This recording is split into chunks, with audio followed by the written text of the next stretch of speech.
అవకాశాలు అంత తేలికగా రావు. వచ్చినప్పుడే అందపుచ్చుకోవాలి. ఈ మధ్య అనుకోకుండా నాకు ఒక అదృష్టం కలిసి వచ్చిందనుకోండి. ఒక మిత్రులు చాలా కాలం తర్వాత ఒక ఫంక్షన్లో కలిశారు. ఆయనకి ఒక పెద్ద ప్రొడ్యూసర్ బాగా పరిచయం. నువ్వు అంటే నువ్వు అనుకుంటారట. మీరు ఒక మంచి కథ రాయండి విజయలక్ష్మి గారు, వారికి చెప్తాను. మరీ పాత చింతకాయలాగా మీ స్టైల్లో లాగా కాకుండా ప్రస్తుతం నడుస్తున్న ట్రెండ్కి అనుగుణంగా రాయండి అన్నారు.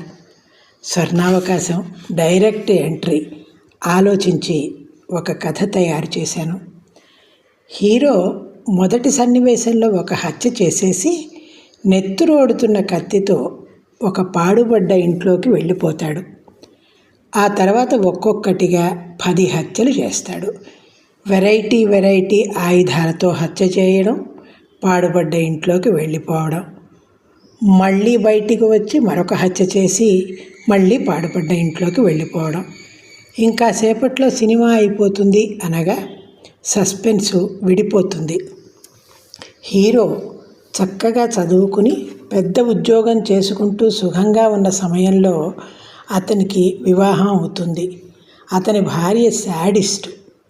కాల్చుకు తిని విడాకులు తీసుకుని ఇతని దగ్గర ఉన్న మొత్తం ఊడ్చుకుపోతుంది. అతను ఏమీ చేయలేని స్థితిలో తన జీవితం నాశనం అవ్వడానికి కారణమైన మ్యారేజ్ బ్యూరో హెడ్ని, జాతకాలు చూసి ముహూర్తం పెట్టిన ఆయన్ని, శుభలేఖలు అచ్చువేసిన వాడిని, వాహనాలు సప్లై చేసిన వాడిని, క్యాటరింగ్ వాడిని, బ్యాండ్ మేళం హెడ్ని, మండపం అలంకరించి చేసిన వాడిని, వీడియో తీసిన వాడిని, పెళ్లి చేసిన పురోహితుడిని వరస పెట్టి చంపేసి పగ తీర్చుకుంటాడు.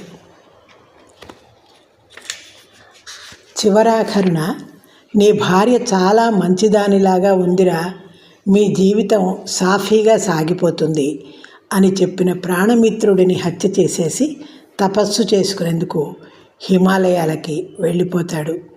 ఇది అండి నేను తయారు చేసిన సినిమా కథ. ఎలా ఉంది? బాగా అంటారా? అంత చెప్పండి మరి మీ అభిప్రాయం. వచ్చి కథ